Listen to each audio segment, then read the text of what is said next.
guys, welcome back to my channel, and welcome to my top 5 intermediate fantasy reads.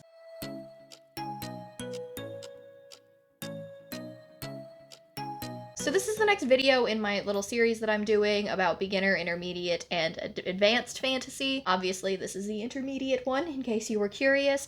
These are books for people who think that they can handle the stuff that's not super complicated, or, you know, again, if you are an advanced fantasy reader, maybe you just want something that's not ridiculously complex, something you can handle and easily digest. I think that's totally fine either way. So I chose 5 books that I think fit the slightly more complex than the books that were in my beginner fantasy, but not quite as complex as a lot of the more advanced fantasy books that I'm going to talk about in my next video. So these are things that have a little bit more complicated magic, a little bit more complex world building, maybe there's more characters that you have to worry about, and I guess without any further ado, we're just going to jump right into it. Now, like I said in my last video, this wouldn't be my channel if I didn't take this opportunity to plug some things that were honestly some of my favorites, and that would be Green Rider by Kristen Britton. So this is an ongoing series. I think we are currently on book 7 or 8, maybe? But this follows a girl named Kerrigan Gladian who has recently been expelled from her school. She's on her way back to her father, I think, when she comes across a man on a horse in a Green Rider's outfit. They are the royal messengers tasked with delivering messages to and from the king, and he is dying, and he tasks her with delivering his message to the king, making sure that it gets there, trying to pretty much save the country. She sees it as her civic duty to do so, and so she actually, you know, takes the guy's horse and takes the message and brings it to the king, and ends up becoming one of the Green Riders herself. She's definitely young adult in the beginning of this. I probably like a later teenager, but you do follow her throughout the series as she grows into her role, and she goes through a lot of things that are pretty traumatizing.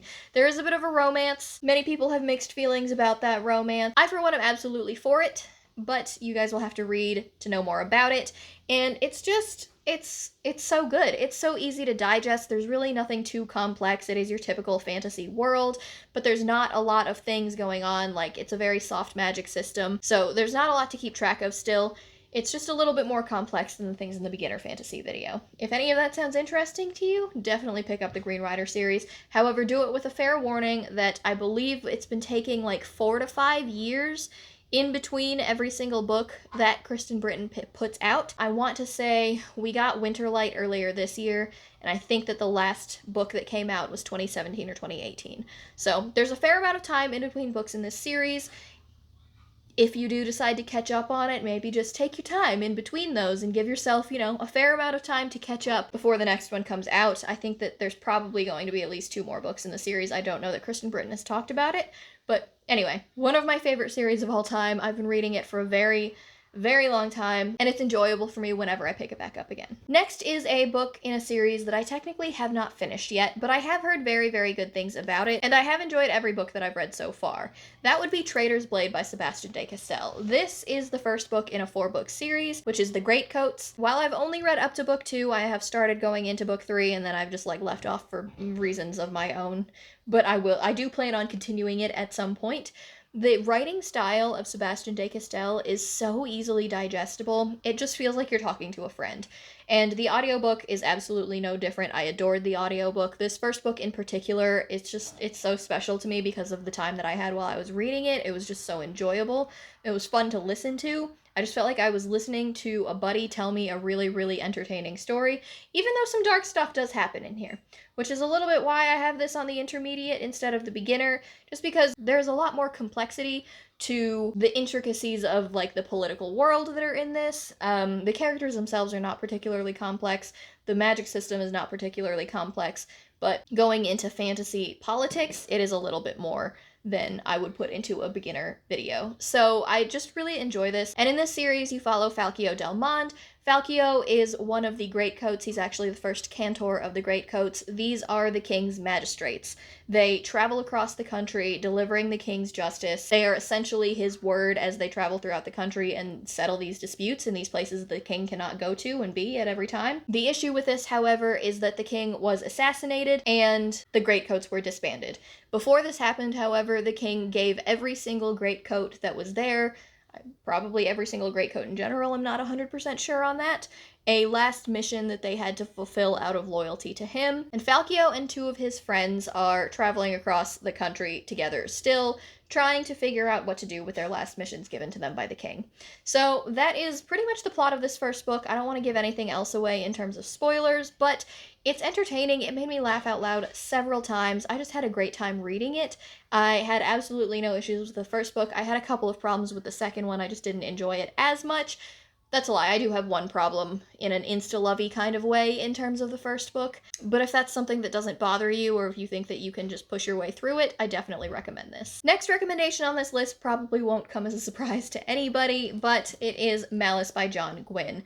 I am going to kind of interchange this with The Shadow of the Gods by John Gwynne. I think that it's perfectly okay to start with either series, and both of them have their merits as they're not connected at all. But I'll talk to you about Malice first. So this is your very stereotypical fantasy, and because it has so many points of view, I'm not going to put it on the beginner fantasy list. I think you follow like 11 or 12 different POVs in this, and that's a lot. It's a lot to keep track of. But if it's something that's interesting to you, absolutely go for it.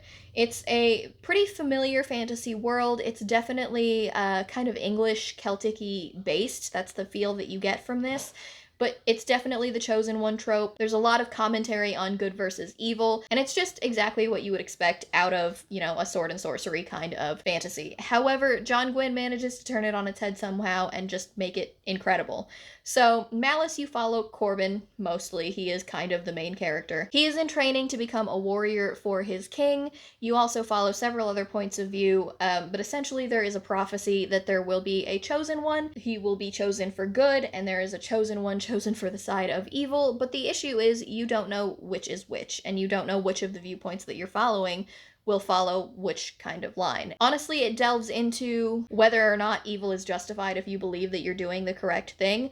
It's hard for me to talk about this because I know what happens in this first book, so I don't really want to spoil anything for you guys, but I had a great time with it. There's animal companions, which is something that I'm a sucker for literally all the time. I know that a lot of people can get frustrated with the different points of view that there is in here, so with that, I'm going to start talking about Shadow of the Gods. Now, the Shadow of the Gods is, you may have seen it, it's the one with the gigantic dragon on the cover. The artwork is absolutely glorious. Shadow of the Gods is John Gwynne's fantastical take on Viking culture. Essentially, all of the old gods were kind of mythical creatures or animals. There's a dragon god, a rat god, a hound god, so on and so forth, and the strife between them kind of tore that pantheon apart. However, their descendants have inherited some sort of animalistic features that set them apart from normal humans.